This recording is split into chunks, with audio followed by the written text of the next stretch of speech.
Styrofoam is basically a bunch of air trapped by a polymer called polystyrene, and it's really useful in packaging, food containers, and homemade incendiary grenades. And it's possible to depolymerize the polystyrene molecule into its isomer styrene, which can be later processed into benzene, which is a really carcinogenic but also a really useful reagent. And it's used in stuff like nylon, plastics, or even meth. To begin, into a beaker I've added a small amount of acetone. Next I've chipped off a small piece of styrofoam from my styrofoam block and threw it in.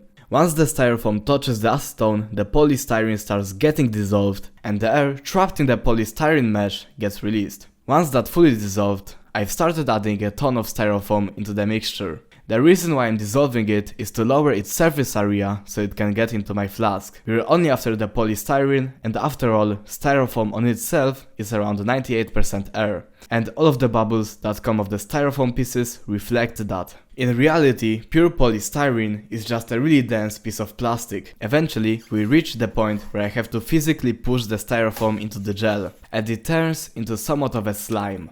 And for me, it was actually really satisfying to play with it. So now that I've decided that I've dissolved enough styrofoam, I've put it on my favorite pot top. Oh no. Now that the air is removed, we can remove the acetone. And once we do that, we can move on to cracking it. At first I wanted the acetone to evaporate on itself, since it has a low boiling point and I'm a really patient and after 5 minutes I got bored and I've put it on a pot and started the heating. Once the heating was applied, the acetone's evaporation got set into overdrive and it started puffing up the goop, making a really thin layer of slime on top of the melt. After around 20 minutes, the whole thing pretty much solidified, which, to be honest, made me want to die. Basically, even though plastic really sucks when it comes to bending and stuff, it's really strong when it's a solid chunk. Like for example, try pulling apart a plastic spoon. You just can't. After scrubbing the polystyrene chunk with a knife for like 10 minutes, I barely put a dent in it. So I've had to pull out a literal chisel, kinda out of my ass. Because I've had no idea we had one. It was probably used by my grandfather or something because he was always into weird shit. Trust me. Honestly, who even thinks about owning a chisel? Ridiculous. Anyway, this is how much styro rock chunks I was able to recover, and yes, that is a cracked beaker from the bottom, because I've kicked it accidentally while chiseling the styrofoam. So now we can get to cracking the polystyrene.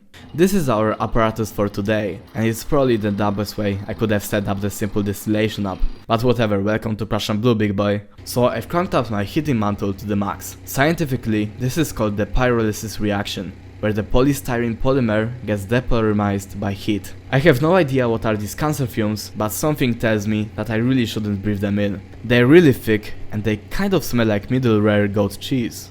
After we've reached around 200 C, the polystyrene molecule started depolymerizing, and the whole mist of cancer fumes began to get released. Eventually a brown liquid started coming over, and that's probably not styrene. Even though we're literally paralyzing polystyrene, the outcome will not be 100% styrene. Because not only are there side reactions, but it's obvious my styrofoam sample was not clean. To be honest, only God knows why, and the guy who made this shit know why it was so grey. Eventually the mist dissipates and we're getting actual distillate coming over. Also it seemed like for some reason my condenser started leaking, even though I sealed it with sulfuric acid. Very sad. I did have a gas mask on, but not because I knew this was going to happen, but I just really like to cosplay as the scientists from Rust. Anyway, this is the part where I've got quite frustrated with not only my ability as a chemist, but humanity and capitalism as a whole.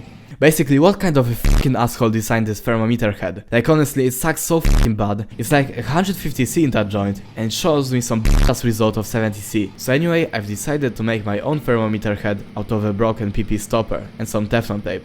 This is airtight and I will find use of it in the next step. The distillate eventually starts getting orangey, which is probably from the first distillate, which was brown. Okay, I won't bore you with the first distillation, because not much happened here. I've just distilled it until there was nothing but liquidy tar. After the distillation was complete, I started ventilating the room, and I've added the distillate into a shaded glass bottle. Okay, for the second distillation, I'll be using my Sigma Teflon thermometer head, as seen on screen. So now I'm sitting next to the table, and I'm watching the thermometer during the whole distillation. I'm checking the thermometer for general boiling points, so that we can separate the styrene from the side products. I've got the boiling points from this video of this guy, so be free to check him out. Okay, so first of all, there's a mystery distillate at around 60C, and I believe that it's either some water isotrope or some acetone which still remains. The next stop is 100C, which is the boiling point of water, and this is where most of the water will come over. The next stop is at 136C, where we get to ethyl benzene, and here the thermometer stopped at around 137C, and now we're distilling off ethyl benzene. So our final stop is going to be at 145C, where styrene will start coming over. Once that temperature was reached, I've quickly swapped out the bottles, and after that I really quickly went to take a shit. Hey you, yeah you, Prussian Blue is coming to Discord. You should join my Discord server now! Anyway, finally we've reached 150C, where it's pretty much at the dead end, and we'll be distilling off some random stuff. The result is extremely underwhelming, but I'll just play what I said at the moment. Well, that sucks. Anyway, I am going to save both of those fractions, because both of them can be made into benzene. And I'm first gonna process this, and then that. But that's until the next time, so see ya.